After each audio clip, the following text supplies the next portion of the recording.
මතකය දිගේ සිත කියවෙන හෝරාව. සුනිමල් බාලසූරිය ඉදිරිපත් කරයි සක්මන් මළුව.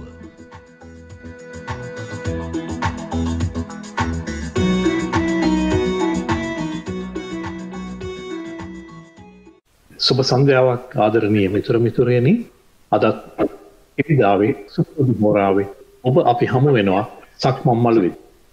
අද ඔබ මා මුණ ගැසෙන මේ සක්මන් මළුව අනික් හැමදාටමත් වඩා සුවිශේෂී සක්මන් මළුවට හැටියටයි මම එය හඳුන්වා දෙන්නේ. විශේෂ හේතුවක් තිබෙනවා. ඔබ දන්නවා අපි සවර්ණ ගුවන්විදුලිය ටොරොන්ටෝවේ පවත්වාගෙන යනවා දැන් සෑහෙන කාලයක් පුරා. ඊටත් කලින් FM නාලිකාවක් විදිහට අපේ සවර්ණ නියම වසන්ත ලංකාතිලකයන් මේ ගුවන්විදුලි සේවය පවත්වාගෙන ගියා සතිපතා යන වැඩසටහනක් විදිහට. ඉතින් මේ හැමදාම ගුවන්විදුලියට ඇලුම් කරන අපිත් ඒ වගේම අප වටා සිටින මේ ශ්‍රාවක ඔබ හැම දෙනෙකුමත් මම දන්නවා ගුවන්විදුලියට නිරන්තරයෙන්ම බැඳිලා ඉන්නේ. ඉතින් ඔබ ශ්‍රී ලංකාවේදී ගුවන්විදුලියට එක දවසක් හරි සවන් දුන්නා නම් මම හිතන්නේ මේ සුවිශේෂී චරිතය පිළිබඳව ඔබේ හිතේ තිබෙනවා නොමැකෙන සටහන. මම එහෙම කියන්නේ ගුවන්විදුලි මාධ්‍යයේ ප්‍රගමනය වෙනුවෙන් සුවිශාල කාර්යභාරයක් ඉටු කරපු අති දක්ෂ ප්‍රවීණ මාධ්‍යවේදියෙක් තමයි අද සක්මන් මළුවේදී අපි මුණ ගැහෙන්නේ. ඔහු සිටින්නේ කොළඹ ශ්‍රී ලංකාවේ. අපි ඉන්නේ ටොරොන්ටෝවේ.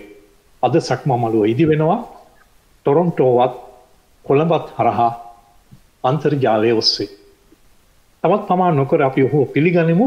බොහෝ දේ කතා කරන්නට තිබෙනවා ඔහුගෙන්. මම ඉතාමත්ම ගෞරවයෙන් අද සක්මන් මළුවට පිළිගන්නවා ප්‍රවීණ මාධ්‍යවේදී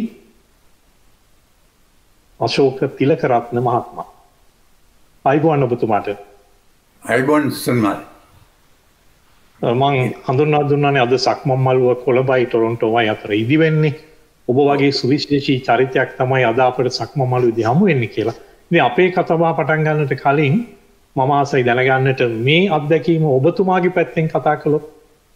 එක්තරා විදිහකින් මේ අත්දැකීම මටත් අභියෝගයක්. මොකද අපිට හුරු වෙලා තිබුණේ සාමාන්‍යයෙන් ගුවන්විදුලි මැදිරියක තනි වෙලා මයික්‍රොෆෝනේ ඉස්සරහා කතා බහ කරන්න ඒක කාර්මික නිලධාරීතන පටිගත කරනවා නැත්නම් මේ විලේම සජීවීව ප්‍රචාර වෙනවා. නමුත් මේ රටවල් දෙක බොහෝ ඈත දුර රටවල් දෙකක සිට මේ නව තාක්ෂණය ඔස්සේ අපිට මෙහෙම කතා බහ කරන්න ලැබීම මට ලැබුණු හොඳ අත්දැකීමක්, ඒ වගේම හොඳ අභියෝගයක්.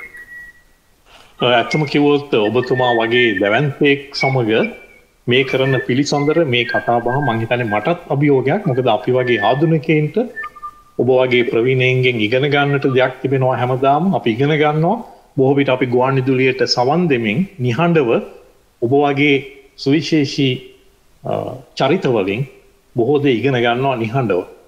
ඉතින් මං හිතනවා අපි උපරිම උත්සාහය දරමු හොඳ පිළිසඳරක යෙදෙන්නට අද සක්මන් මළුවේදී. මම ඔබතුමාව ගෙනියනවා මේ ගුවන්විදුලියේ මේ තරම් සුවිශේෂී කාර්යභාරයක් කරපු ඔබ ගුවන්විදුලියට සම්බන්ධ වෙන්නේ කොහොමද? ඒක නිකන් ආත්ම ගණනක් ගෙනාපු පැතුමක් ඉටුවීමක්ද නැතිනම් ඒ සඳහා ඔබ විශේෂයෙන් සූදානම් වුණාද? ඒක සමහරට දෛවෝපගත සිද්ධියක් වෙන්නත් පුළුවන්. කොහොමනත් සක්මන් මළුවේ දිගේ අපි ඇවිදගෙන අතීතයට යනකොට මම නවතිනවා එක තැනක. ඒ 50 දශකයේ මුල් භාගයේ. ඒ කාලේ මම පාසල් යන අවදි. අපි ගෙදරට ගේනවා ගුවන්විදුලි යන්ත්‍රයක්. මේ ගුවන්විදුලි යන්ත්‍රය කියන ඒ උපකරණය ඒ වකවානු වෙනකොට අමුතු අත්දැකීමක්. ඉතින් මේ යන්ත්‍රය ප්‍රධාන විදුලියෙන් වැඩ කරන්නේ ඉස්සරහා මූණතක් තියෙනවා, එහාට මෙහාට යන කටුවක් තියෙනවා. පිටිපස්සෙන් බිල බැලුවම මඳ ආලෝකයෙන් දැල්වෙන එළි පේනවා. ඉතින් මේකෙන් කටහඬකුත් ඇහෙනවා. උගක් අය දැන් මේක බලා ගන්න එනවා අපේ ගෙදරට, අපේ නිවසට අහල පහල අය. ඒ සමහර දෙනා පිටිපස්සේ නැබිලා බලනවා. මේ යන්ත්‍රය මේක ඇතුලේ මේ පෙට්ටිය ඇතුලේ කවුරු හරි ඉඳගෙනද මේ කතා කරන්නේ කියලා. ඒ තරම්ම පුදුම සහගත මේ දෙයක් වුණා මේක ඒ කාලේ. අද නම් එහෙම නෑ. ඒ කාලේ. ඉතින් මෙන්න මේ යන්ත්‍රය තුලින් මට ඇහෙනවා කටහඬවල් ගණනාව. ඒ තමයි ඩීඑම් කොල්මගේ මහත්මයාගේ කටහඬ, ටීවිස් ගුරුගේ මහත්මයාගේ කටහඬ, ප්‍රභා රණතුංග මහත්මියගේ කටහඬ, සරත් විමලවීර මහතාගේ කටහඬ. මෙන්න මේ වගේ කටහඬවල් තුළ විශේෂයෙන්ම ටීවිස් ගුරුගේ මහත්මයාගේ කටහඬ මාව තාමත්ම දැඩි ලෙස ආකර්ෂණය කරගන්නවා. මම පුදුම ඇල්මකින් මේ කටහඬට එයා කියන දේවල් වලට සවන් දෙන්නේ. මේ පුංචි කාලේ. ඉතින් මම අධිෂ්ඨාන කරගන්නවා ඒ කාලේ ඉඳන්ම අනේ මටත් තියෙනවා නම් මේ වගේ මේ ගුවන් විදුලියෙන් කතා කරන්න. ඒතකොට මේ පුදුම මැජික් පෙට්ටියෙන් මගේ කටහඬත් ඇහෙවි නේද කියන අදහස මගේ සිත තුළ පළපදිය. ඔන්නෝක තමයි මුල් බීජය මට මේ මාර්ගය දිගේ ඉදිරියට එන්න. ඉතින් ඒ පිළිබඳව පෙරුම් පුරලා කියන්නේ පාසල් අවදියෙන් පසුව මම නීති විද්‍යාලයේ පළමුවෙනි වසර අවසන් කරමින් සිටියේ ගුවන් විදුලියට බැඳෙනකොට. ඉතින් ඒ නීති විද්‍යාලයේ අධ්‍යාපන කටයුතු කඩා කප්පල් කරලා දාලා මම මගේ පැතුම සිහිනේ ඉටු කරගන්නට ගුවන් විදුලියට එනවා සහන නිවේදකයෙකු වශයෙන්. ඉතින් මේ සහන නිවේදකයාත් දැන් මට ඕන උනේ සිංහල කතා කරන්නනේ. මට ලැබුණේ ඇත්තටම ඒ කාලේ අවස්ථාවේ හැටියට තිබුණේ ඉංග්‍රීසි සහන නිවේදක පුරප්පාඩුවක් විතරයි. ඉතින් මේකට ඉල්ලුම් කළා මම සහන ඉංග්‍රීසි නිවේදකයෙක් හැටියට පත්වීමක් ලැබෙනවා මට. මොකද මට වොමනා කරේ ගුවන් විදුලිය තුරට ඇතුල් වෙන්න කොහොමද. ඊට පස්සේ මට පුළුවන් මගේ ඉලක්කය හඹා යන්නට. ඉතින් කාර්ය සහායකයෙක් වශයෙන් හරි කමන්නේ ගුවන් විදුලිය තුළට ඇතුල් වීමයි මගේ ප්‍රාර්ථනය. ඒ ප්‍රාර්ථනාව ඉටුණා ඊට වඩා ඉහළින් ඉංග්‍රීසියේ අංශයේ සහන නිවේදකයෙක් වශයෙන් එක් වෙලා අවුරුද්දක් එකමාරක් විතර එතන රාජකාරී කරනකොට මට හිතෙනවා දැන් මෙතන හිටිය ඇති දැන් මම යන්න ඕනේ මගේ ඉලක්කයට. මම ඒ කාලේ අධ්‍යක්ෂ ජෙනරාල්වරයා හිටියේ තාමත්ම දැඩි පාලකයෙක් වුණ නෙවිල් ජයවීර මහත්මයා. දැන් මේ මහත්මයාගෙන් ඉල්ලීමක් කරන්න ඕනේ. මුණ ගැහිලා ඉල්ලීමක් කරන්න බයයි. ලිඛිතව ඉල්ලීමක් කරනවා සිංහල සේවා අධ්‍යක්ෂ එච්.එම්. ගුණසේකර මහත්මයා හරහා මට ඉඩ දෙන්න සිංහල සේවයේ සහන නිවේදකයෙක් වෙන්න කියලා. කොහොම හරි නෙවිල් ජයවීර මහත්මයා ඒකට අනුමැතිය දෙනවා තවත් මාස දෙකක පුහුණු කාලයක් යටතේ. ඒ කියන්නේ නැවතත් මං සිංහල අංශයේ පරීක්ෂණයකට යොමු වෙලා ඊළඟට මාස දෙකක පුහුණු කාලයකට යොමු වෙලා තමයි මාව ගුවනට යන්නට අවසර දුන්නේ සිංහල සහන නිවේදකයෙක් වශයෙන්. නොහොම තමයි සිංහල අංශයේ සිංහල නිවේදකයෙක් වශයෙන් ඇවිල්ලා ක්‍රමක්‍රමයෙන් ඉහළට ගිහිල්ලා විශ්‍රාම යනතුරුම සිංහල අංශයට වෙලා මං හිතේ නමුත් විශ්‍රාම යනතුරු කිව්වොත් එතනත් පොඩි නිවැරදි කිරීමක් කරන්න ඕනේ. මම විශ්‍රාම ගියේ ඇත්තටම ගුවන් විදුලියේම අනුශාකාවක් හැටියට පිහිට වූ ලක්හඬ ගුවන් විදුලිය. පසුව එය ස්වාධීන රූපවාහිනී අනුශාකාවක් බවට පත් වුණා. ඒ වන විටත් මා ඒ සේවය කරනවා. එතෙන්දි තමයි මම විශ්‍රාම යන්නේ. දැන් ඉතින් විශ්‍රාම සුවයෙන් මට ඔබ සමග පිළිසඳරේ යෙදෙන්නට මේ පසුබිම සකස් වෙලා තියෙනවා. මම හිතන්නේ මේ අපේ පෙරපිනකින් තමයි ඔබතුමාට හිතෙන්නේ මේ නීතිය ඉගෙන ගන්නේ නැතුව ගුවන් විදුලියට සම්බන්ධ වෙන්න, ඉංග්‍රීසි අංශයේ නිවේදකයෙක් විදියට නතර නොවි සිංහල අංශයට සම්බන්ධ වෙන්න. මම හිතන්නේ ඒවත් මේ අපත් ලැබපු යම්කිසි පිනක් මම හිතන්නේ. මොකද ඔබ වගේ අය තමයි ගුවන් විදුලිය අපි දකින්න අහන්න බලාපොරොත්තු වෙන්නේ හැම මොහොතකම. නමුත් අද වන විට එහි තත්ත්වය වෙනස් වෙලා තියෙන්න පුළුවන්. අපිට ඒ ගැන පස්සේ කතා කරන්නත් පුළුවන්. ලක්හඬ ගැනත් ඔබතුමා පුංචි මතක් කිරීමක් කළා. මට ඒ ගැන අහන්නත් තිබෙනවා අපි මේ පිළිසඳර ඉදිරියේදී. නමුත් මම ආසයි මේ ඔබතුමා අද අපේ සක්මන් මළුවට තෝරාගෙන ඇවිල්ලා තිබෙනවා මේ ගීත පහක්. මේ ගීත පහත් හරි අපූර්වට ඔබ පෙළගස්වලා තිබෙනවා. ඉතින් මම කතා නොකර ඔබතුමාට ඉඩ හැරියොත් පළමුවෙනි ගීතයේ තෝරා ගැනීම පිළිබඳව ඔබේ කියවීම. දැන් මම මේ පළමුවෙන්ම තෝරාගත්තේ නවක ගායකයෙක්, ඒ වගේම නවක පද රචකයෙක්, නවක සංගීතඥයෙක් එක් වෙලා නිකුත් කරපු අලුත්ම ගීතයක්. මේ ගීතයෙන් කියවෙන්නේ හදවත දැඩි අයියා කෙනෙකුගේ එක්තරා අඳෝනාවක් කියලා කියන්නට පුළුවන්. දැන් අපි මේ කාලේ නම් ඉන්නවනේ මේ පාතාලේ ඔබ තහලා ඇතිනේ. මොකද අපේ අතීතයේ අපේ පුංචි කාලේ හිටියා චණ්ඩි කියලා જાතියක්. ওই චණ්ඩින්ගේ හිතේ තිබුණා මිනිස්කම. අම්මලා ගැන කැක්කුම ආදරය. ඒකනේ අර මරුසිරා කියන ඒ චණ්ඩි පුද්ගලයා Tamanගේ පපුවේ කොටාගෙන හිටියේ අම්මා බුදු වේවා කියලා. මට මේ ගීතය ඇහෙනකොට මතක් වන්නේ අන්න ඒ වගේ චරිතයක්. සමහර විට ගීපද රචකයා එය අදහස් නොකරන්න ඇති. මට මතක් වෙන්නේ ඒ වගේ චරිතයක්. අම්මා Tamanගේ දරු පවුල රැක ගන්නට විදිහක් නැතුව මාර්ගයක් නැතුව අபிස්සරු ලියක් විදිහට මහා මග බසිනවා. දැන් නංගි මේට විරුද්ධයි. අම්මට අඳෝනා කියනවා. අඬදබර කරනවා අම්මා සමග. අම්මට විවිධ කෙනෙහිලිකම් කරනවා. මේක ඉවසන්නේ නැහැ මේ හැඩි දැඩි අයියා. අයියා නංගිට තර්ජනය කරනවා. නංගි අම්මගෙන් උඹ ඉල්ලනවද ගේම? දැන් එතන ගීපද රචකයා අලුත් වචනයක්. මේක මේ සාමාන්‍ය කතා බහේදී ටිකක් වෙන දැන් වැදගත් පුද්ගලයෝ භාවිත කරන වචනයක් නෙමෙයි ගේම ඉල්ලනවා කියන එක. මෙතනදී ඒක හරි අපූර්වවට ඔහු මේ ගීතයේ තුලට ගේනවා. එතනදී අපිට ඒ පසුබිම නැත්නම් මේ ගීතයේ තියෙන උච්ච ස්ථානය ඒකයි කියලා මට හිතෙන්නේ. නංගි අම්මගෙන් උඹ ඉල්ලනවද ගේම? යකා වැහෙන්නට පෙර නුඹේ අයියාට කතන්දර එපා. අරවා මේවා කියන්න එපා. නිදාසට කරුණු කියන්න එපා. කතන්දර එපා. වැඳපන් අම්මට.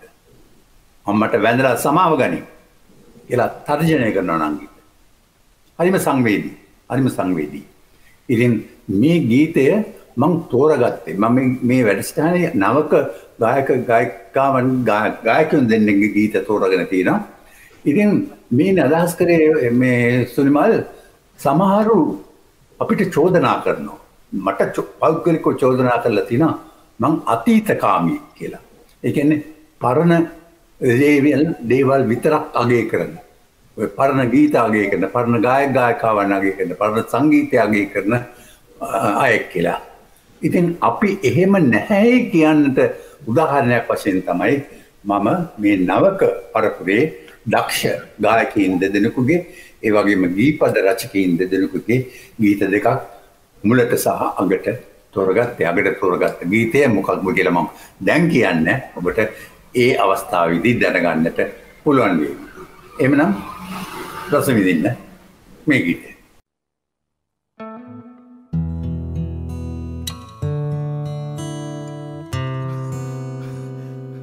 පොඩියේ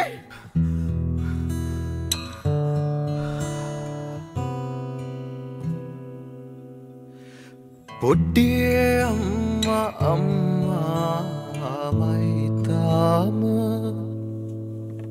වැරදුනේ අපි නිසයි ඇවැරදිදකෝම බක්මහෙකෝල් බිංජු පුපුරනදාක නංගියේ අම්මාගෙන් උඹ ඉල්ලනවදගේම තනේ කඩා විසේකර පත්තිනිවෙනම් අනේ හාමතේ අපි මැරිලායනම් වනේ පාරන්නේ වනපද විසවීනම් නගේ දැන්යාමන් මනිපුරගීනිතියපං සත්තා කියා ඉඳ හිටකදී ඇහුනාට කතා හදන උන් සේරම පෝසන්ද යකා වැහෙන්නට පෙර උඹේ අයියාට කතන්දර එපා වැඳපන් අම්මාට.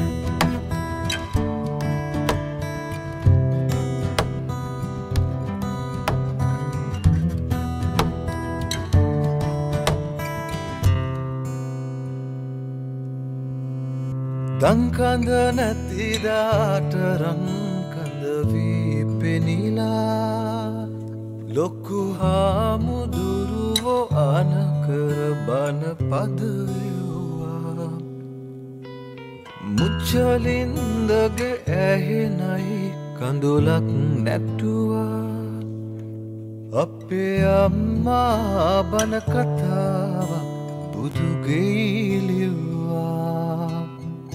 රත්තුනු යකඩ ලෝකුරු ගෑනුත් තැලුවා මත්තුනු බඹරු ඉටිමල් පොකුරෙත් වැහුවා ඇත්තට ලෝකේ ගැන දන්නෙද මොනවා පත්තිනි සලුවලත් ඇත්තුත් තිරිත් තිබුණා සද්දා කියා ඉඳ හිටකදි ඇහුනාට කතා හදන උන් සේරම කොසන්ද යකා වැහෙන්නට පෙරනුමේ අයියාට කතන්දර එපා වැඳපන් අම්මාට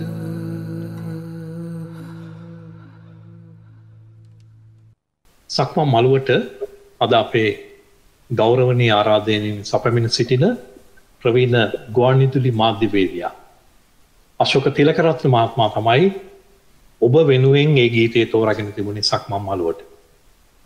මම හිතන්නේ මේ මා සඳහන් කළ යුතුයි කවුද ගීතේ ගායනා කළේ කියලා සාදර වණ්ඩාර අපි බොහොම සාදරයෙන් පිළිගන්නවා සාදර ඔබවත් මේ සක්මන් මළුවට මොකද ඔබ මහඟු කාර්යභාරයක් ඉටු කරනවා පේනවා මේ ගීතය අලුත් පරපුර හරහා අලුත් විදියකට ඉදිරියට ගේන්නට ඒ වගේම මේ ගේ පද ලියපු ටිම්රාන් කීර්තිවත් සංගීතයේ මා දන්නා තරමින් සාදර වණ්ඩාරගේම නිර්මාණයක් අනුව සහ සංගීතයේ අපි ඕන්ව ගෞරවයෙන් සිහිපත් කරමින් නැවතත් සක්මන් මළුව පැත්තට හැරුණොත් මම හිතනවා මේ ඔබතුමා කීවා මේ අතීත කාමයෙන්මයි හැමතිස්සම කටයුතු කරන්න කියලා ඔබ වැනි ජේෂ්ඨයින්ට කියන කරුණ බොහෝ දෙනෙක් කියන කාරණය එහෙම නෙමේ කියලා කියන්නයි ඔබ මේ ගීතේ තෝරගත්ත කියලා. හැබැයි මට හිතෙනවා ඔබතුමා ඔය ගීතේ තෝරගන්නට තවත් හේතුවක් තිබෙනවා. අපි දකිනවා ඔබ බොහොම සංවේදී කෙනෙක්. දැන් විශ්‍රාම ගියත් ඔබ ඉතාම සංවේදීව මේ මාධ්‍යය තුළ ගුවන්විදුලියේ ගීතයේ ඒ වගේ ඊට සම්බන්ධ හැම මාධ්‍යයකම මොකද වෙන්නේ කවුද හොඳ දේවල් කරන්නේ කොතනින්ද ඒක බැහැරව යන්නේ වගේ දේවල් පිළිබඳව ඔබ බොහොම සංවේදීව ඉන්නවා. එහෙම ඉන්න කෙනෙකුට විතරයි ඔය වගේ ගීතයක් හමු වෙන්නේ අනිත් අය වෙනුවෙන් ප්‍රචාරය කරන්න. එක්තරා විදිහකින් ඔබ කියන දේ සත්‍යයක් වෙන්නට පුළුවන්. මම ඇත්තටම සංවේදී ඒ වගේම මම ඊටම තුරන්දුවෙන් ඉන්නවා ගුවන් විදුලිය සහ ගුවන් විදුලිය පමණක් නෙවෙයි රූපවාහිනිය පිළිබඳව මට එක්තරා විදිහක ආඩම්බරයකුත් ලැබෙන තියෙනවා. මොකද අද පෞද්ගලික නාලිකාවල ඉන්න බහුතරයක් නිවේදක නිවේදිකාව බොහෝ අවස්ථාවලදී මගෙන් උපදෙස් අරගෙන තිබෙනවා නිවේදන කටයුතු කිරීම සම්බන්ධයෙන්. ඔවුන් දුරකථන මාර්ගයෙන් මම සම්බන්ධ කරගෙන මගේ මේ අදහස් ඒ වගේම ඔවුන්ට අවශ්‍ය අදහස් මගෙන් ලබාගෙන තිබෙනවා.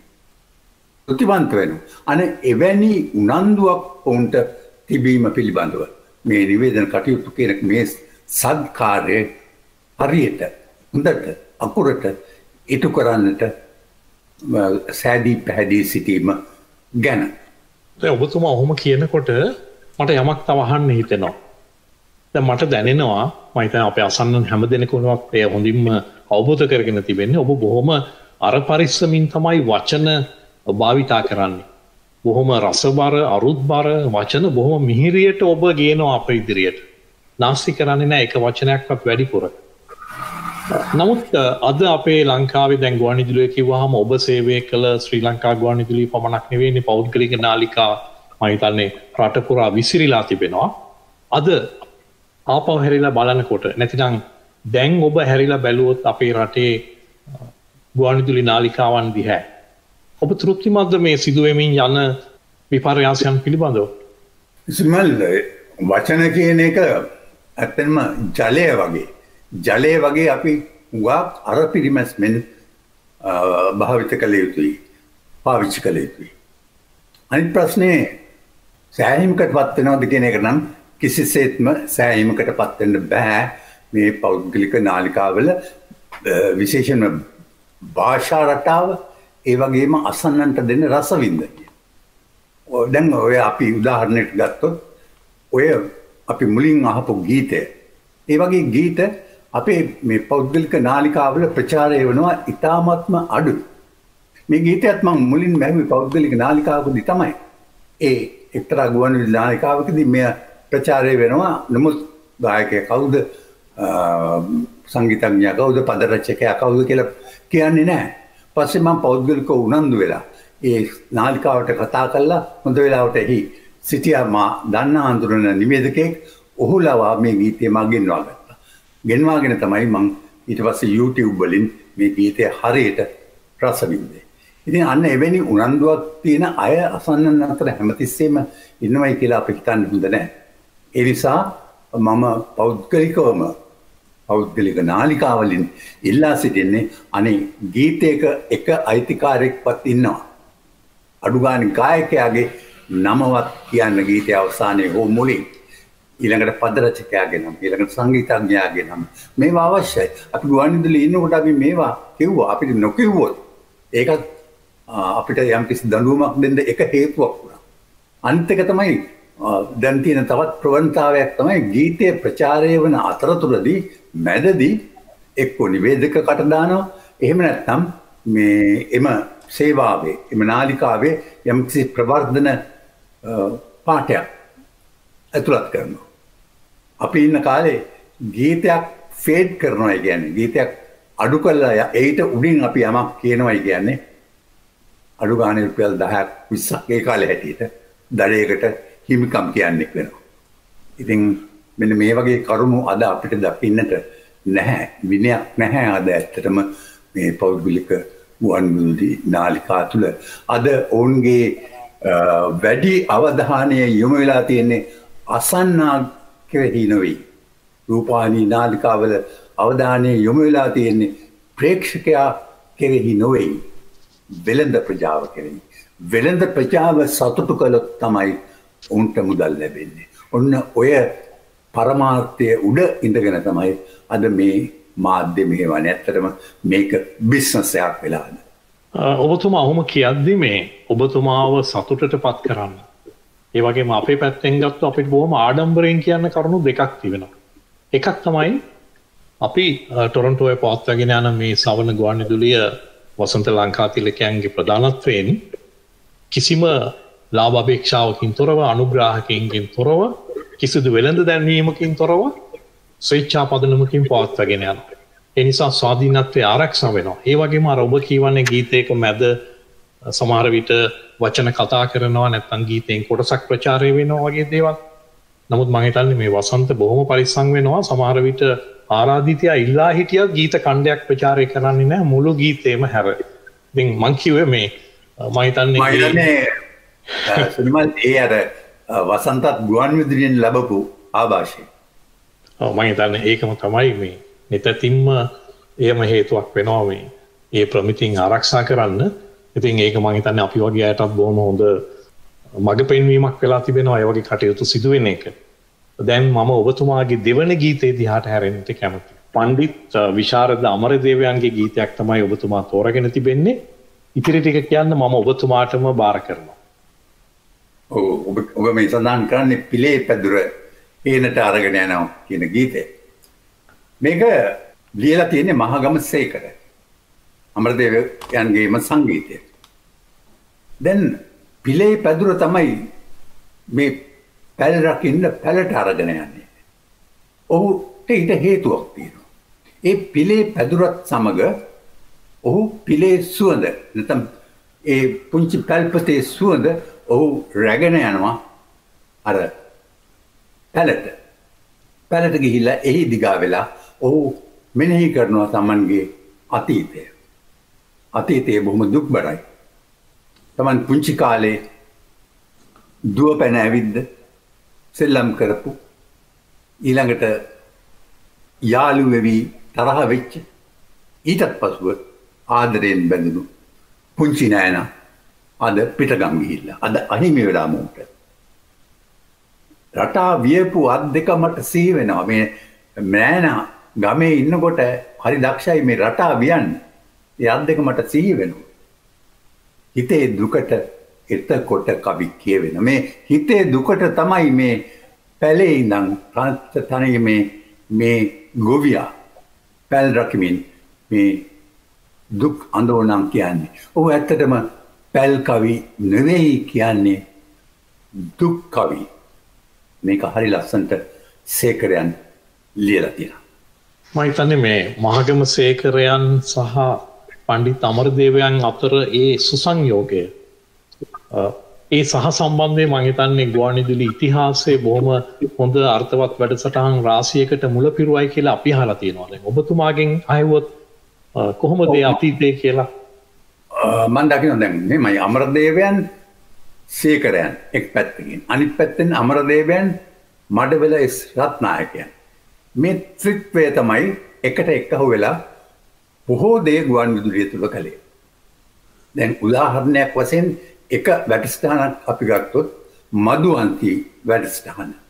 කොච්චරනම් රසවත් ගීත අපට ඉතුරු කරලා තියෙනවද අද වෙනකොට. මේ මදුවන්ති වැඩසටහන තුලින්. ඒ වගේම තවත් නොයෙක් වැඩසටහන් ඔවුන්ගේ දායකත්වයෙන් ගුවන්විදුලිය තුලින් ප්‍රචාරය වුණා. ඊට අමතරව අමරදේවයන්ගේ සරල ගී තුලින් මතුණු ගීත තියෙනවා. ඊට පසුව පසු කාලෙක ආරාධනා කියන වැඩසටහන තුලින් අර පැරණි ගී යලිත් අලුත් වුණා.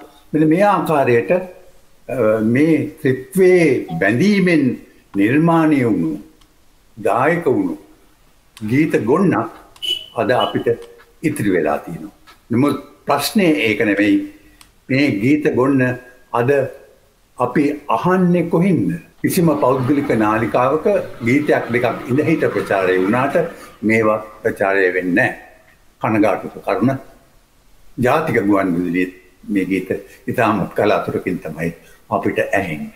ඒ නිසා නිසුමල් මගේ ප්‍රියතම නාලිකාව මොකක්ද කියලා කවුරු හරි ඇහුවොත් මම කියන්නේ මගේ ප්‍රියතම නාලිකාව YouTube කියලා. මොකද මට ඒකට ගිහිල්ලා මට ඕන සින්දුවක් මම කැමති ගීතයක් මම කැමති ගායකයෙකුගේ ගීතයක් තෝරා බේරගෙන නිවි හැනෙහිල්ලේ කිසිම බාධා කිරීමක් නැතුව මට අහන්න පුළුවන් රස විඳින්න පුළුවන්. ඉතාලම කාලෝචිත පිළිතුරක් මම හිතන්නේ ඔබ YouTube නාලිකාව ගැන කියමින් කිව්වේ මම හිතන්නේ මට ඔබතුමාව ගෙන යන්නත් අවශ්‍යයි මේ පැත්තට. නමුත් අපි මුලින් ගීතයට සවන් දීලා පණ්ඩිත අමරදේවයන්ගේ මේ මිහිරි ගීතයට සවන් දීලා අපි කතා කරමු.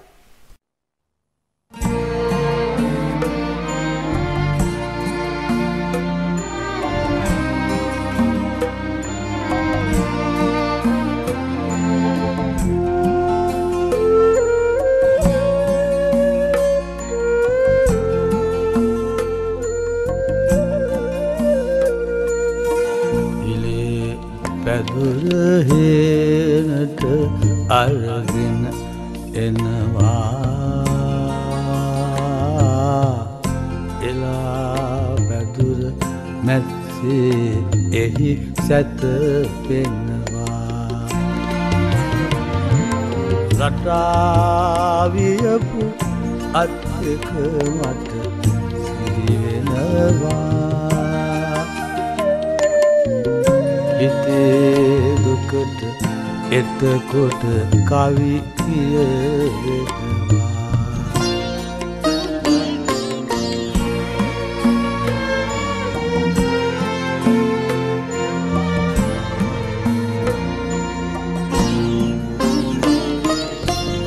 ඉර පායා ඉර අවලට ගියාදෝ සඳ පායා සඳ අවලට ගියාදෝ ඇනු කඳුළු මූදට එක්නාදෝ ඇනු කඳුළු මූදට එක්නාදෝ හැනු කඳුළු මූදට එක් වුණාදෝ ළමා ලපටි නෑනා කොයි ගියාදෝ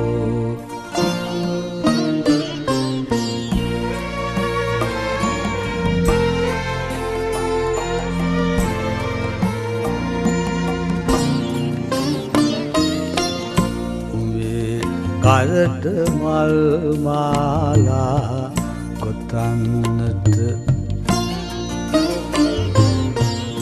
මදුමල් පිපෙනවා එනේ වැට දිගට උඹේ කටින් වීසිපද අහන්නට කටින් ගීසිපද අහන්නට කටින් ගීසිපද අහන්නට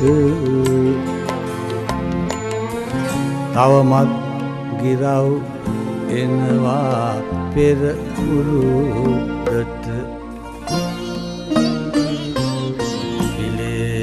පැත්රහේනට අරගෙන එනවා එලා පැතුර මැත්තේ එහි සැතවෙනවා රටාවියපු අත් දෙක මට සිහිවෙනවා හිතේ දුකට එතකොට කවි කියවෙනවා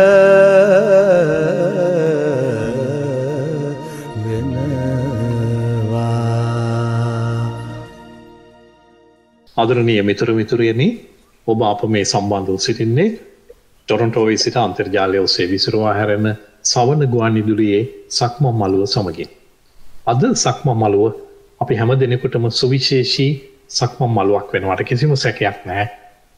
ප්‍රවීණ ගුවන්විදුලි මාධ්‍යවේදී අශෝක තිලකරත්නයන් තමයි අද සක්මන් මළුවට මේ සැපෙමින සිටින්නේ. මට ඔබතුමාගෙන් අහන්න අවශ්‍යම ප්‍රශ්නයක් තිබෙනවා. දැන් ගුවන්විදුලිය හැමතිස්සම දැන් ඔබතුමාලා ගුවන්විදුලියේ ඉඳගෙන කරන වැඩසටහන් ඒ හැම එකක්ම අසන්නන් තමයි අනිත් පැත්තෙන් ඒවා ශ්‍රවණය කරන්නේ. ඒ ගැන අදහස් උදහස් දක්වන්න. දැන් අද තරම් එදා මේ තාක්ෂණයේ දියුණුව තිබුණේ නැහැ මේ ඔවුන්ට අදහස් සෝමාරු කරගන්න ඒ දෙපාර්ශ්වයට. නමුත් ඒ සීමිත පහසුකම් අතරේ වුණත් මං හිතන්නේ ඒ කාලේ ඔබට හැකියාව තිබුණා මේ අසන්නන් සමග හොඳ සම්බන්ධයක් පවත්වාගෙන යන්න. ඔවුන්ගේ රසවින්දනය තරමක් හරි තව ඉහළ මට්ටමකට ගේන්න පුළුවන් වුණේ ඒ නිසා කියලා මං විශ්වාස කරනවා. ඒක එහෙමම තමයි සුනිමල් විශේෂයෙන්ම ගුවන්විදුලිය ඔස්සේ මර කතා බහ කිරීම තුලින්ම අපි යම් කිසි සම්බන්ධතාවයක් ඇති කරගත්තා. ඊට අමතරව ලිපි මාර්ගයෙන් ඔවුන්ගේ අදහස් සුදහස් අපිට දන්වලා ඉරනවා. ඊළඟට ඔය අසන්නන්ගේ ඉල්ලීම් තීර වගේ ඒවට අපිට ලැබෙන්නේ තැපැල්පත්. මේ තැපැල්පත් නිපි ගණන් ගෝනි ගණන් දවසකට ලැබෙනවා. ඉතින් මේවා අතරින් නිකම් බොරුවට නම් වැලක් කියාගෙන ගිහලා ගීතයක් දානව නෙමෙයි. ඇත්තම තැපැල්පත් තෝරගෙන ඒවාට ප්‍රතිචාරය දක්වමින් තමයි අපි එදා ගීත ඉල්ලීම් තීර ප්‍රචාරය කළේ. ඉතින් මේ නිසා අසන්නන් සහ නිවේදකයා අතර ගුවන්විදුලිය අතර අන්‍යෝන්‍ය සුහදතාවයක් විශ්වසනීය භාවයක් ඇති වුණා. මේ සම්බන්ධතාවය ඉතාමත් දැඩිව බැඳුණා. තවත් එකක් අමතක කරන්න හොඳ නැහැ. ඒ කාලේ තිබුණ එක ගුවන්විදුලියයි. අද වගේ 40ක් 50ක් තිබුණේ නැහැ. ඒ නිසා වඩාත් මේ සම්බන්ධතාවය දැඩි වුණා. ඔබතුමාගේ දීර්ඝ සේවා කාලය තුල නිවේදකයෙක් විදියට කාර්යයන් ආරම්භ කරලා නිෂ්පාදකවරයෙක්, ප්‍රවෘත්ති නිවේදකයෙක්, වැඩසටහන් සම්පාදකවරයෙක්, ඒ වගේම සජීවී විස්තර විචාරකයෙක් ආදී වශයෙන් විවිධ කාර්යභාරයන් ඉටු කරනවා මේ අපිට ඇහෙන පේන මානේ. ඔබ වඩාත්ම ඇලුම් කරන්නේ මේ කරපු කටයුතු වලින් වැඩියෙන්ම විශේෂ කර්තව්‍යයකටද එහෙම නැත්නම් හැම දෙයකටම සමානව ආසාවද කොහොමද? නෑ ඇත්ත වශයෙන්ම තාමත් මා ඇලුම් කරන්නේ මං කැමති නිවේදන කටයුතු. මං කැමති නිවේදකයෙක් වශයෙන් මා හඳුනා දෙනවා. මා විශ්‍රාම ගන්නා විට මා කළමනාකරුවෙක් වශයෙන් ලක්කඩුවන් හිටියේ. නමුත් ඒ තමයි එහිදී ලබන්නට උන ඉහළම තනතුර. නමුත් අදටත් මා ඒ තනතුර ගැන නෙමෙයි ස්නාන කරන්නේ. මම නිවේදකයෙක්. බොහොම ආඩම්බරෙන් කියනවා ඒක. මම හිතන්නේ ඒ නිසාම විය යුතුයි අපිට මේ තරම් කාලයක් ඔබේ හඬ මම හිතන්නේ අදත් අපි එදා අහපු හඬමයි අදත් අහන්නේ. මම හිතන්නේ අපි හැම දිනෙකම හැමතිස්සෙම මේ ප්‍රාර්ථනා කරන්නේ තවත් চিරාත් කාලයක් ඒ හඬ අපට අහන්නට සැලසේවා කියලා. මොකද ඒ හඬින් අපි හැමතිස්සෙම අහන්නේ වැදගත් දේවල් නිසා. දැන් ඔබ ලක්හඬ ගැන කියන නිසාම මට මේ පොඩ්ඩක් මාතෘකාව පැත්තකට ගෙනියන්න වෙනවා. ලක්හඬ දැන් කොහොමද? මම එහෙම කියන්නේ ඔබ වගේ ප්‍රවීණයන්ගේ බොහොම මූලිකත්වයෙන් තමයි ලක්හඬ බිහි වෙන්නේ. බොහෝ දෙනෙක් ඇලුම් කළා. අද වන විට තත්ත්වය මම හිතනවා ඔබ සුනිවල් මේ ලක්හඬ කොහොමද කියන අහනවට වඩා ලක්හඬ කෝ කියලා වුණා වැඩි හොඳයි කියලා. මොකද ලක්හඬ කියන නම තියෙනවා දැන් ආපහු භාවිත කරනවා ඒ නාලිකාවෙන්. නමුත් අර මුල් ලක්හඬ තුල අපි දුටු ඒ සූමැලි බව, ඒ රසවත් බව, ඒ ප්‍රබුද්ධ බව අප අද දකින්නේ නැහැ. ලක්හඬ අහනකොට අපිට දැනෙන්නේ නැත්නම් අපිට දැනෙන්නේ අපි මේ තවත් පෞද්ගලික නාලිකාවක් අහනවදෝ කියලා. ඒ තරමට ලක්හඬ අවගමනයකට පත් වෙලා කියලා මට නම් පෞද්ගලිකව හිතෙන්නේ. මම හිතන්නේ අපේ ඒ කනගාටුවත් මගහරව ගන්නම හිතාගෙන මේ මොහොතේ අපි මොහොතකට හැරෙමු ඔබතුමා තෝරගෙන තිබෙන තුන්වෙනි ගීතය. මේ ගීතය ගායන්නේ දේවානන්ද වෛද්‍යසේකරයන්. ඉතිරි ටික කතා කරන්න ඔබතුමාටම බාර කරනවා. ඔව් අපි කලින් කතා කරපු මඩවලස් රත්නායකයන් එතුමා තමයි මේ ගීතය ලියන්නේ. නීලනුවන් මානෙල් මල් ඇයගේ වත පුන් සඳසේ ගමනින් නාලිය පරදන නාග ලලනාවකගේ ගමනට අර සූමැලි ගමනට බාධාවක්ද මේ මැගේ ගමන. ඇය ඒ තරම් සුන්දරාකාරයෙන් බඳ ලෙලවා ගමන් යනවා. කලෙත් තරම් ලිඳට ගියා. මේ කත කලෙත් තරම් ලිඳට යනවා. අද නම් අපි කරන්නේ කලයට වතුර පුරවලා ගඟට විසි කරන එක. එදා එහෙම නෙමෙයි. ගඟේ වතුර ඇලේ තුලෙන් නැත්තම් ලිඳෙන් කලයට පුරවගෙන ගෙදරට ගෙනාවා. ගෙදර ඉවුම් පියුම් කටයුතු කරන්න සාපවස නිවා ගන්නට මේ ගෙනාවේ මේ ලඳ ලලනාව. එදා හිටිය තරුණිය. ඇය ඒක ගේන්නේ උකුලේ තියාගෙන නලව කලෙත් නැලවෙනවා ඇයත් නැලවෙනවා. මතක් වෙනවා ගීතයක් මේ එක්කම තවත් චිත්‍රා සෝම්පාලයන්ගේ උකුලේ කලේ තබා කියන ගීතය.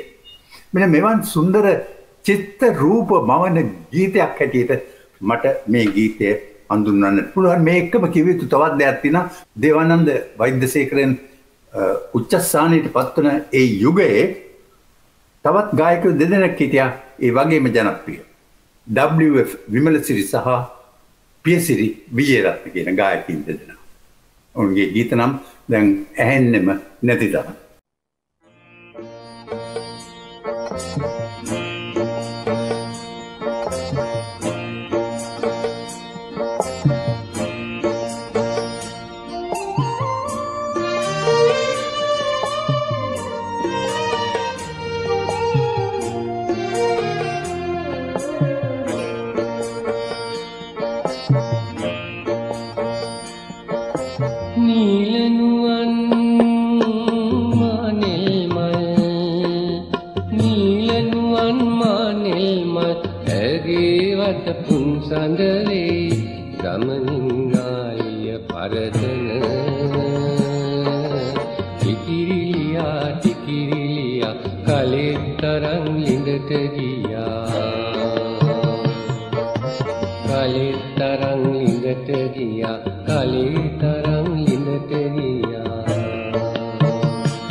ලතා නලලි වැටි නව රසයක් මුනේ සැදි කොමල පාර තියා තියා ඉකිරිලියා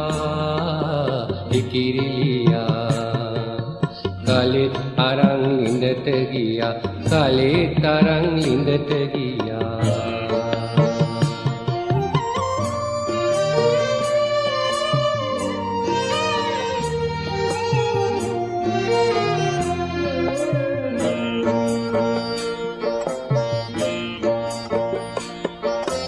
ඉරු පිබිදේ ඔබ දකිමින් මුළු ගම රස වීමීරෙන් වියඟ ගීත ගමේ සදා ටිකිරිලියා කලිත් තරං ලිඳට ගියා කලිත් තරං ලිඳට ගියා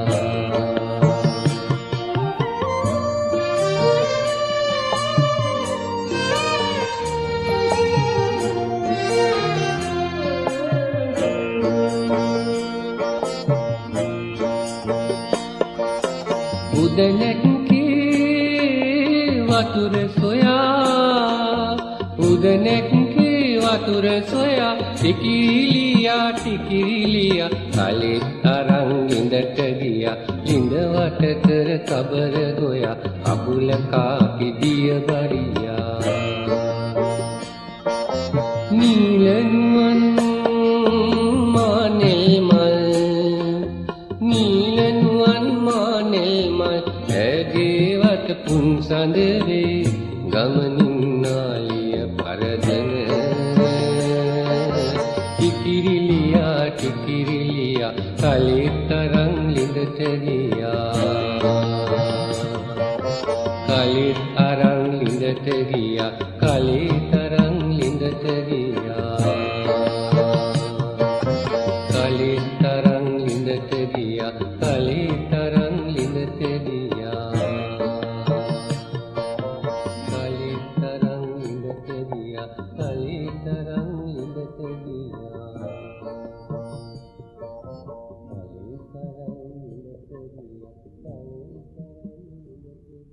මිතුර මිතුරේනි අද සක්මන් මළුවේ මේ අප හමුවන් ඇවිල්ලා අප සමග පියමන් කරන්නේ ප්‍රවීණ ගුවන්විදුලි මාධ්‍යවේදී අශෝක තිලකරත්නයන්. ඔබතුමාව මේ මම තවත් පැත්තකට ගෙනි ගියොතින් ඊළඟ ප්‍රශ්නයෙන් දැන් අපිට මතකයි එවකට ගුවන්විදුලියේ අපි ආන වැඩසටහන් වලදී මේ නිවේදක නිවේදිකාවන් හරහා අපට ලැබෙන ඒ තොරතුරු වල බොහෝ විට බොහොම වැදගත් දේවල් සමාජයට වැදගත් දේවල් අපිට ඉගෙන ගන්න දෙයක් තිබුණා. අපි එවකට අහනවා මේ තවත් බොහොම ගුවන්විදුලි ශිල්පීන් නෙමෙයි වුණත් තව බොහොම වියතුන්ගේ ඇසුර එහෙම නැත්නම් ඔවුන්ගේ අවවාද අනුශාසනාවන් වෙන්න පුළුවන්. ඒවා ඒ ගුවන්විදුලි ශිල්පීන්ට නිතරම ලැබුණා කියලා. ඔව් එහෙමයි. ඔවුන්ගේ ඇසුර විතරක් නෙමෙයි ඔවුන්ගේ ඇඟේ හැප්පෙන්නත් අපිට අවස්ථාව ලැබුණා. මොකද ඒ කාලේ ගුවන්විදුලි කොරිඩෝරයක ගමන් කරනකොට අපේ ඇඟේ හැපුණත් හැපෙන්නේ වලසේකර මහත්තයා නැත්නම් අධිකාර මහත්තයා නැත්නම් මහින්ද රණවීර මහත්මයා නැත්නම් තවත් කවුරු හරි තව පරමිතාන මහත්තයා ඔය වගේ උගත් වියත් කෙනෙක්. අද නම් පාළු අම්බලමක් වගේ. ඒක වෙනම කතාවක්. නමුත් ඒ කාලේ නිවේදකයන් බොහොම සාරගර්භ දේවල් කතා කරේ එකක් තමයි ඔවුන් කියවුවා හොඳට. පතපොත කියවුවා. නිතර එදිනෙදා ප්‍රවෘත්ති ගැන දැනගෙන හිටියා. මේ නිසා ඔවුන්ට යමක් කතා කරන්නට දෙයක් තිබුණා. ඒ වගේම තමයි උසස් රසවින්දනයක් තිබුණා ඔවුන්ට. ඒ පිළිබඳව ඔවුනුත් කතා කරමින් අසන්නනුත් දැනුවත් කරමින් අසන්නාත් ඒ මට්ටමට ගෙන යන්නට උසස් රසවින්දන මට්ටමට ගෙන යන්නට ඔවුන්ට හැකි වුණා. දැන් මට හිතෙන දෙයක් තමයි අද කාලේ වගේ මේ අන්තර්ජාල පාස්කොම් YouTube පාස්කොම් ඒතකොට මේ වගේ දේවල් එදා අපිට තිබුණා නම් දැන් මට විතරක් මේ ප්‍රේමකීර්තිට තිබුණා නිකන් හිතන්න මේ පාස්කොම් ඔහු මොනතරම් දේවල් කරයිද ගුවන්විදුලි ප්‍රගමනය සඳහා. මුත් අවසනාවට ඒ යුගයේ මේ තාක්ෂණය තිබුණේ නැහැ. මුත් මේ තාක්ෂණය අතට පත්වන්නේ අතටපත් නොවිය යුතු අද දවසේ පුද්ගලයන් සමහරක් සඳහා. මේ නිසා එය අභාවිත වෙන අවස්ථාවලු තිබෙනවා. ඔබ කියන්නේ දැන් අද වුණත් ඒ වගේ උගතුන්ගේ වියතුන්ගේ බුද්ධිමතුන්ගේ හිඟයක් නැහැ. නමුත් තිබෙන්නේ ඒ අයගෙන් ගුරු හරුකම් ගන්නට නැත්නම් ඒ අයගෙන් දැනුම ගන්නට අවස්ථාව ලැබෙන්නේ නැහැ කියලාද නැත්නම් ඔවුන් ගුවන්විදුලියෙන් ඈත් වෙලා කියලාද? ඔවුන් ගුවන්විදුලියෙන් ඈත් වෙලා නැහැ. නොගන්නවත් නෙමෙයි ගුවන්විදුලි විශේෂයෙන්ම ජාතික ගුවන්විදුලිය එය අවස්ථාව ලබා දෙනවා උන්ට ඔවුන් සහභාගී වෙනවා. ඉතින් මෙතන තියෙන්නේ මුගක් අය තන්නේ මේ වගේ දේවල් වලට අසන්න කන් දීගෙන ඉඳීද මේ පැය භාගයක් විතර 31. කොහොමද මේ පැය භාගයේ ඇතුළට අපි වෙළඳ දැන්වීම් 4-5ක් හදුවොත් ඔන්න ඔය වගේ කාරණා. අර වියතුන් නුගතුන් කැමති නැහැ Taman කතා කරන අතොත්ට වෙළඳ දැන්වීම් යතුන. ඒ නිසා සමහරට නොවන අවස්ථාවක් තියෙනවා. නමුත් ඔවුන්ගේ හිඟයක්වත් ඔවුන් නොවනවත් නොවේයි ගුවන්විදුලියට. පෞද්ගලික නාලිකාවලත් විශේෂයෙන්ම රූපවාහිනී නාලිකාවල මෙවන් විශේෂඥයින් වැදගත් පුද්ගලයන් උගතුන් බුද්ධිමතුන් විටින් විට ගෙන්වනවා සාකච්ඡාවලට. ඒ බවත් අප අමතක නොකළ යුතුයි. ඔවුන්ට කෘතඥ පූර්වකව ඒ බව අපි සඳහන් කළ යුතුව තිබෙනවා. ඔබේ සේවා කාලය තුල මම දන්නවා මේ ඔබතුමා බොහොම මේ ස්වාධීනව ගුවන්විදුලිය තුල හිටියා. අපි දුටුවේ නැහැ ඔබතුමාට විවිධ බලපෑම් වැඩිපුර එල්ල වෙනවා. නමුත් පොදුවේ ගුවන්විදුලිය ගැන ගත්තොත් සමාජයේ තිබෙන කතාව තමයි මේ දේශපාලන අධිකාරියෙන් නැතිනම් තව විවිධ පෞද්ගලික අවශ්‍යතා වෙනුවෙන් ගුවන්විදුලියට බලපෑම් එල්ල වෙනවා කියලා. ඔබතුමාගේ නිර්වචනය? ඒක එදත් වුණා, අදත් වුණා, අදත් වෙනවා, හෙටත් වෙනවා. ඒක බලපන්න බෑ. නමුත් පෞද්ගලික වශයෙන් මං ආණ්ඩු 5-6ක් යටතේ සේවය කළා තිනවා. කිසිම රජයකින් මට කිසිම බලපෑමක් ඇති වෙලා නැති බව ගෞරවයෙන් මම සිහිපත් කළ යුතුයි.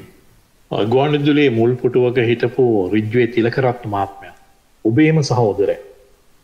හැබැයි ඔහුවත් ඔබ වෙනුවෙන් සමහර විට පක්ෂග්‍රාහී වුණේ නැහැ කියලා අපි අහලා තියෙනවා. ඒකට හේතුවක් තිබුණා. මාත් ඒ හේතුව අවබෝධ කරගත්තේ ආණ්ඩු පෙරලියෙන් පස්සේ. නමුත් සුනිමල් ඒ ගැන හරියට අපි කතා කරොත් මේ විදිහට කතා කරන්නට අපිට ලැබී තිබෙන කාලය මදි කියලා මං හිතනවා. ඒ නිසා ඒ පිළිතුරෙන් අපි සෑහීමකටපත් වෙමු. හොඳයි, ඒ සුබවාදී අදහසත් එක්කම අපි ඔබතුමා ඊළඟට තෝරාගෙන තිබෙන ගීතේ දිහාට හැරුණොත් මේක ඇත්තටම වස් කවියක්. බය වෙන්න එපා. මේ වස් කවිය ලියන්නේ රැපියල් තෙන්නකෝ. ඒ කාලේ හිටියේ ප්‍රධාන පෙළේ වියතෙක් කවියෙක්. සුනිල් ශාන්තයන් තමයි තනුව සපයමින් ගායනා කරන්නේ. මේ වස් කවිය මේ යාදින්න මේ ගැත්තා ඉදිරිපත් කරන්නේ කතරගම දෙවියන්ට. මොකද්ද? Tamanගේ කුකුලා හොරකම් කරපු සිද්ධියක් පිළිබඳව. ඔහු කියනවා තව එක බුදු දිනක් තකා ඉන්නට ඉඩ නොදී මකා විනාශ කරන්න. තව එක දවසක්වත් ඉන්නට බුද්ධ දවසක්වත් ඒ කියන්නේ බදාදාවක්වත් ඉන්නට ඉඩ නොදී විනාශ කරන්න. කතරගමට රුහුණු රටේ පයින්ම ගොස් හතර වටේ පොළවේ උලා නලල් ඇටේ මම මේ බාරය ඔප්පු කරනවා. ඔබ වහන්සේ මගේ යාදින්නට සවන් දීලා ඒ කාරණේ ඉෂ්ට කරලා දුන්නා. මේක හරිම රසවත් ගීතයක් වශයෙන් තමයි අප ඉදිරියේ ඇහෙන්නේ. මුත් මේක ඇත්තටම වස් කවියක්.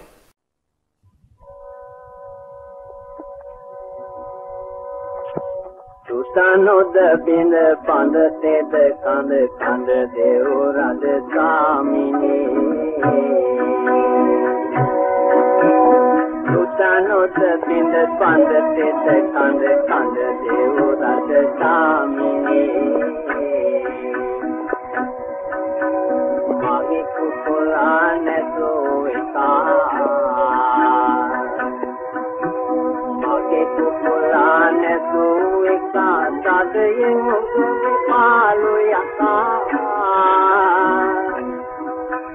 මගේ කුකුලා නැතෝ එකා තදයෙන් ඔබගේ පාලු යකා තව එක බුද දිනක් කකා ඉන්නට ඉන්නේ මකා බලන් එල්ල එළුව කෙල්ල මුල මැදිල්ල මරුතැනේ අතර ගමට රුහුණු රටි සිංහා කකා ලබන විටි අතර ගමට රුහුණු රටි සිංහා කකා ලබන විටි පයින් නැගුත් ඇවිත වටි පොළොවේ මුලා නලල් විගත ඇදී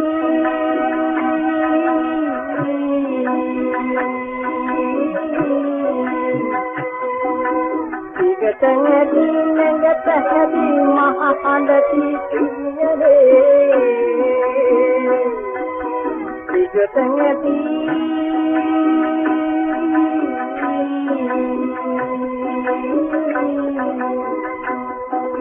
තනින් කුකුරුවක් පුදනි විදියෙන් විදු අතක් පුදනි රන්දුනු දෙකක් පුදනි රුවට හිදේවක්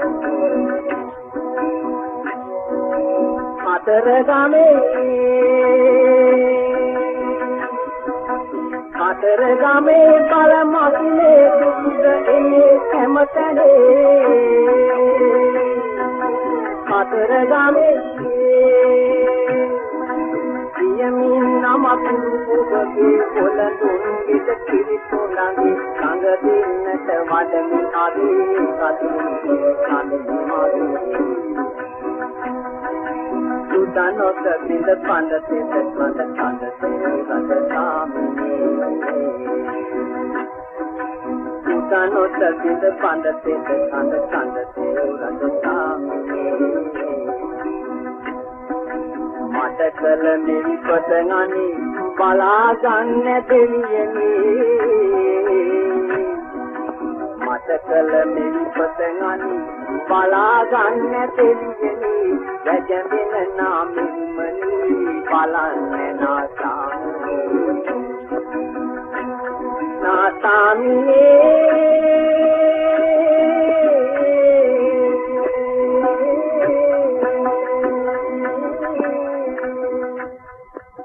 අපි නොදැනුවත්වම සක්මන් මළුවේ කෙළවරට අපි ඇවිල්ලා. විනාඩි කිහිපයයි ඔබ සමග රැඳෙන්නට මට කාලය ඉතිරිව තිබෙන්නේ. පුංචි කනගාටුවක් හිතට එනවා. නමුත් මට හිතෙනවා මෙන්න මේ පැත්තට අපේ කතාව ගෙනියන්න.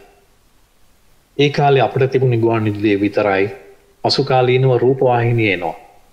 ඔබතුමාට දැනුනේ කොහොමද මේ රූපවාහිනිය ආගමනයේ ගුවන්විදුලියට එකෙන් බලපෑමක් වුණාද? ඒක සුබවාදීද? මම කැමති ඔබේ අදහස දැනගන්න. ගුවන්විදුලියට පමණක් නෙවෙයි විශේෂයෙන්ම සිනමාවට රූපවාහිනියේ සැපමිනීම බාධාවක් නොවුනායයි අපිට කියන්නට බෑ යම් කිසි මට්ටමක. නමුත් ඒ නිසාම සිනමාව වැටුණයි කියලා අපි කියන්නෙත් නෑ. අපිට කියන්නත් බෑ. ගුවන්විදුලියටත් ඒ වගේම එකක් තියෙනවා සිනමා. ගුවන්විදුලිය කවදාවත් වටන්න පුළුවන් මාධ්‍යයක් නොවේ. මොකද රූපවාහිනිය අරගෙන අපට තනින් තැනට යන්න බෑ. මුත් ගුවන්විදුලිය අරගෙන අපට තනින් තැනට යන්න පුළුවන්. ගේ ඇතුළේම වුණත් මැද සාලේ ඉඳන් කාමරයකට වෙනකක් තබා වැසිකිළියට වුණත් අපිට ගුවන්විදුලිය අරගෙන යන්නට පුළුවන්. මුළු තැන්කට අරගෙන යන්න පුළුවන්. කුඹුරට යායට අපට ගුවන්විදුලි යන්ත්‍රය අරගෙන යන්න පුළුවන්. රූපවාහිනිය එහෙම බෑ. ඒ නිසා කවදාවත් ගුවන්විදුලිය වැටෙන්නේ නැහැ. ගුවන්විදුලියේ තියෙන අනිත් සුවිශේෂීතාවය තමයි ක්ෂණික බව. ක්ෂණිකව යම් කිසි ප්‍රවෘත්තියක් රූපවාහිනියට පළමු ගුවන්විදුලියට පුළුවන් ඉදිරිපත් කරන්න. මේ නිසා හැමදා ලෝකයේ ඕනෑම තැනක ගුවන්විදුලිය සුරක්ෂිතයි. දක්ෂ යහපත් ගුවන්විදුලි ශිල්පීන් ඉන්නා තාක් මම හිතන්නේ ඔබතුමා කියපු කාරණේ ඒ ආකාරයෙන්ම ඉෂ්ට වෙනවා. ක්ෂණිකව අපිට හරි දේ දැනගන්නට ඉඩකඩ ලැබෙනවා. දැන් අපේ කාලේ සීමා වෙන නිසා මට තවත් එක ප්‍රශ්නයකට පමණක් සීමා වෙන්න වෙනවා වගේ පේන්නේ. දැන් ගුවන්විදුලි ඉතිහාසය ගැන කතා කරද්දී අපිට අමතක කරන්න බැරි කාල සීමාවක් එනවා මේ විවිධ භීෂණ කාල සීමා. ඔබතුමාගේ අත්දැකීම් වලින් බිඳක් අපේ අසන්නන් සමග බෙදාගත්තොත් භීෂණ කාල දෙකක් මම පව් කළා. එකක් 71 භීෂණය. ඒක දරුණුම භීෂණ කාලයක්. ඊට පස්සේ මම අත්දැකීමක් ලැබුණා 80 ගණන් වල භීෂණ කාලේ. ඒ යුගයේ එක්තරා දිනයක මට මතක නැහැ හරියටම දිනේ කවද්ද කියලා ඒ දිනේ ප්‍රකාශයට පත් කරලා තිබුණා රාජකාරී සඳහා යන්නට එපයි කියලා.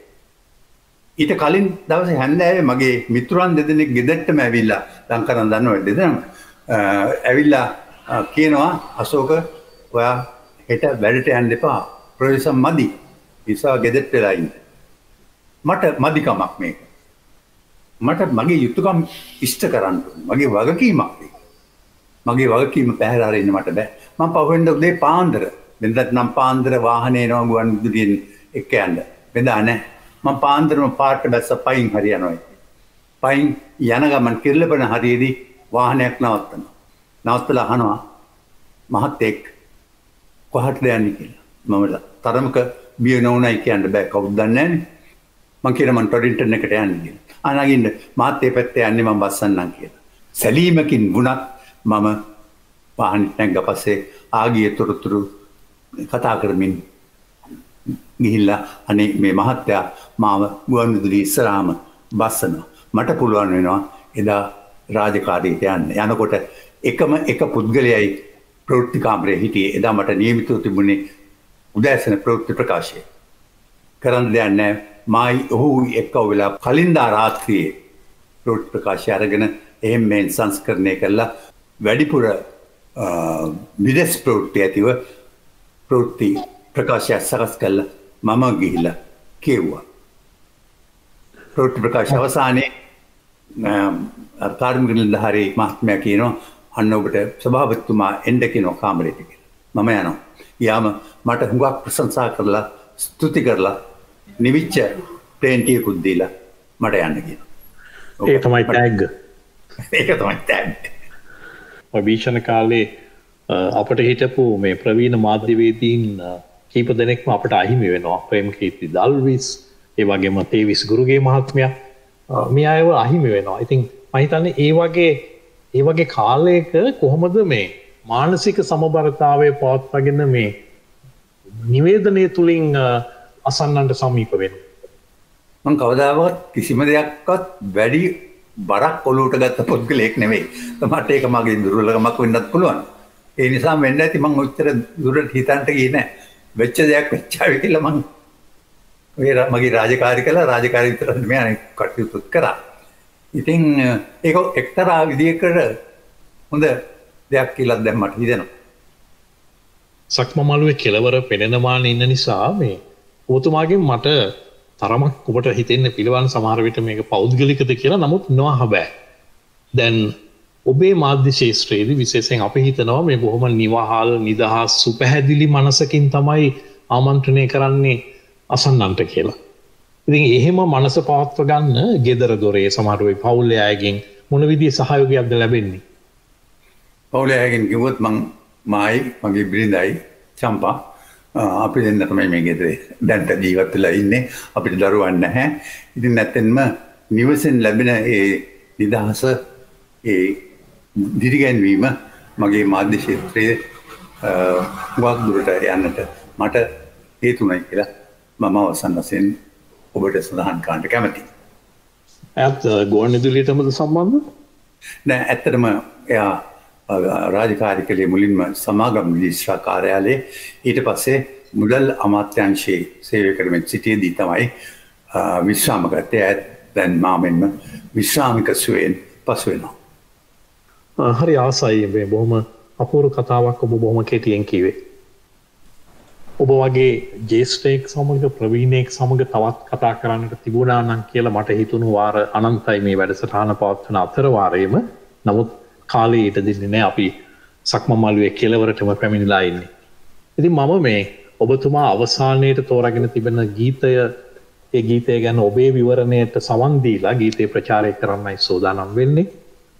තවත් නව පරපුරේ අතිශය සංවේදී සටහනක් තමයි අපි මේ ආන්න සූදානම් වෙන්නේ. ඔව් රවි රොයිස්ටර් කියන නව පරපුරේ ගායකයෙක් ඔහුගේම සංගීතයට ගායනා කරන ගීතයක් මේක මේ හිරේෂා හේමමාලී කියන ගීපද රචිකාවකගේ. ඇත්තටම මේක කවියක්. කවිය තමයි මේ ගීතයකට නැගෙන්නේ. ඇගේ හරිම සංවේදී හරිම රසවත් සටහනක් ගීතයකට නැගුණු අවස්ථාවක්. මේක පිය ගුණ ගීතයක් හැටියටත් මං අඳුන්වන්නට කැමතියි. කෙලින්ම නොවුනත් අනියම් වශයෙන් මේක පීකුගේ තියෙන ආදරේ කියාපාන ගීතයක්. මෙයා කියනවා මෙහෙම පුරුදුකාර මේ මග මට අද අමුතු දෙයක් වෙලා. මං එදා තනියම මේ ගිය මග අද මට මහා අමුත්තක් දැන්නවා මේ යන ගමන. මගේ පිටිපස්සෙන් ගොඩාක් දෙනෙක් එනවා. මේ ඔහුගේ දේහය රැගෙන යාම, ඔහුගේ මිනි පෙට්ටිය උස්සාගෙන යාම පිළිබඳවයි මේ කතා කරන්නේ. මෙතන තමයි හුඟක්ම දැනෙන තැන. කවදාවත්ම මම මගේ බර උඹේ කරේ තිබ්බේ නෑ පුතේ. අනේ හුඟක් බරනම් පිමින් තියපන් මාව. උඹේ අත් දෙක රිදෙනවා ඇති. ඔහු මල ඔහු ජීවතුන් අතර නැත. ඔහුගේ පියගුණය, පියෙකුගේ ආදරය මේ ගීතය තුළින් පිළිබිඹු වෙනවයි කියලා මට දැනෙනවා. හරිම සංවේදී ගීතයක්. මරණයෙන්වත් ඒ දෙමාපිය ආදරය නිම වෙන්නේ නෑ කියලා එක පැත්තකින් කියනවා. ඒ වගේම ඔවුන් ගෙනා බරට අපි එතනින් එහාට ඒ බර දරන්නටත් සූදානම් විය යුතුයි කියලා තවත් පැත්තකින් කියනවා. හරිම අනුවේදනීයයි මේ සටහන. ඒ වගේම සමාජයට මං හිතන්නේ හොඳ පණිවිඩයකුත් කියන්නේ. ඉතින් අශෝක තිලකරත්න මහත්මයා සමග අද අපට සක්මමළුවේ ගත කරන්නට ලැබිලා තිබෙන කාලය අවසන් වෙලා තිබෙනවා. ඔබ වගේ ගුවන්විදුලි මාධ්‍ය ශාස්ත්‍රයේ ප්‍රවීණයෙක් සමග ටොරොන්ටෝවේ සිට අන්තර්ජාලය ඔස්සේ සම්බන්ධ වෙලා මේ සක්මමළුවේ පියවර තබන්නට හැකියවීම මම හිතන්නේ අපට බොහොම සතුටු විය හැකි අවස්ථාවක් වෙනවා. අපිට සියුම් ආඩම්බරයකුත් වෙනවා, වැඩසටහනට ආලෝකයකුත් වෙනවා. ඉතින් ඔබ තෝරපු මේ ගීතය ප්‍රචාරය වෙන අතර වාරේ, මේ ගීතේ වාදනය වෙන අතර වාරේ අපි සූදානම් වෙනවා අද අපේ ආදරණීය අසන්නන්ගෙනුත් සමුගන්නට. ඔබේ ගමන ජයෙන් ජයට පත් වේවායි කියලා මා ප්‍රාර්ථනා කරනවා. ඒ වගේම සුනිමල් ඔබ කිව්වට ඔබ මට දැනෙන්නේ නැහැ ඔබේ කතා බහ තුළින් ඔබ ආධුනිකයෙක් කියලා. ඔබට තව බොහෝ දුරක් යන්නට පුළුවන්. ඒ නිසා මේ කෙරෙහි දැඩි ඇල්මකින් කටයුතු කළොත් ඔබ විශිෂ්ට ගණයේ මාධ්‍යවේදියෙක් වෙනවා. මට සහතිකයි. මම හිතන්නේ ඔබ වැනි ජේෂ්ඨයෙකුගෙන් එහෙම අහන්න ලැබීම පිළිබඳව මම බොහොම නිරහංකාරව සතුටු වෙනවා. නමුත් ඒ පිටුපස තිබෙන රහසත් එදා ඔබ වැනිම ඒ ශාස්ත්‍රය තුල හිටපු අනිත් ප්‍රවීණයින්ගෙනුත් අපි නිහඬව ලැබපු අධ්‍යාපනය තමයි මම හිතන්නේ අපි මේ අද පුරුදු පුහුණු කරගෙන අපි ආත්ම තෘප්තියක් ලැබමින් අපේම ප්‍රජාවට සේවයක් විදිහට කරන්නේ. ඉතින් අපි සවන ගුවන්විදුලියේ අද මේ සක්මමළුව ඉදිරිපත් කළ මම සුනිමල් බාලසූරියත් සක්මමළුව නිෂ්පාදනය කරන ඒ වගේම මේ මොහොතේ මේ වැඩසටහන පටිගත කරමින් සිටින අනිත් කෙළවරේ සිට සවන නියම වසන්ත ලංකාතිලකයන් අපි දෙදෙනාම මේ සවන අපේ ආදරණීය මිතුරු මිතුරියන් හැමෝමත් එක්ක එකතු වෙලා ඔබතුමාට දීර්ඝායුෂ ප්‍රාර්ථනා කරනවා. තවත් බොහෝ කාලයක් අපේ සමාජයේ ප්‍රගමනය වෙනුවෙන් ඔබ ඒ දන්න කියන කලාවෙන් ඒ දැනුමෙන් තවත් වැඩ ගන්නට ඔබට අවස්ථාව, ඒ වගේම අපට වැඩක් ගන්නට අපටත් අවස්ථාව ලැබේවා කියලා. ඔව් මමත් ඔබ දෙපළට වසන්තටත් සුනිමල්ටත් ඒ වගේම සවන ගුවන්විදුලියේ සියලුම අසන්නන්ටත් සුබ ප්‍රාර්ථනා කරනවා. ස්තුතිවන්ත වෙනවා. ආදරණීය මිතුරු මිතුරියනි, යලිත් ලබන සතිය හමු වෙන තෙක් ඔබ හැම දිනෙකටම නිදුකින් නිරෝගීව සුවසේ ජීවත් වන්නට හැකි වාසනාවන්ත සතියක් දින 7ක් ලැබේවා කියලා අපි ප්‍රාර්ථනා කරනවා. අයිබෝවන්.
එනවා තනිව ආගිය වගේ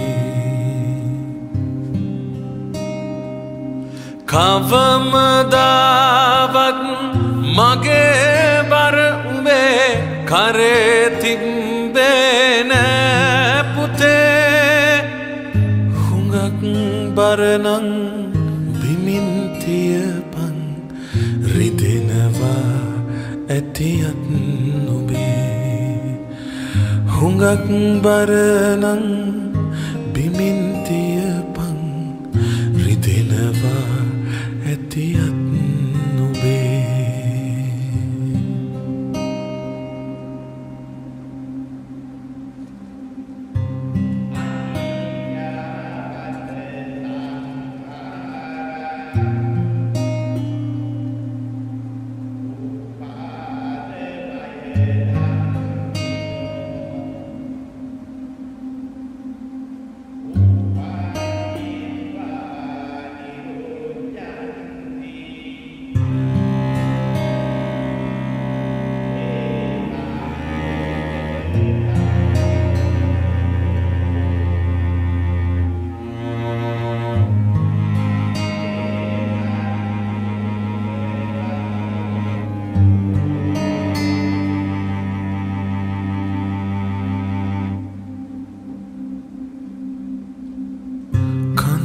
පාමුල සොහොන හුරුනේ දන්නවාමං මයි පුතේ මගේ තනියට තවත් අයති අඳුරගන්නන් හෙට උදේ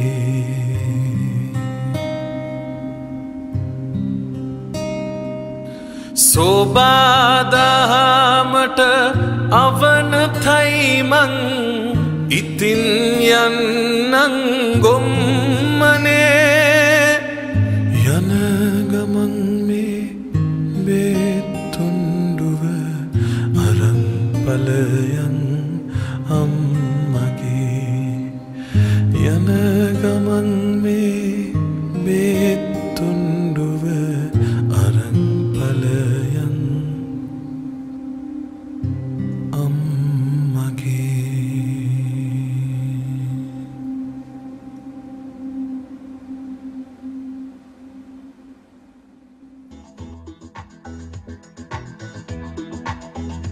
සවන සක්මන් මළුව මතකයේ දිගේ සිත කියවෙන හෝරාව කැනඩාවේ සවන අන්තර්ජාල ගුවන්විදුලියේ වැඩක්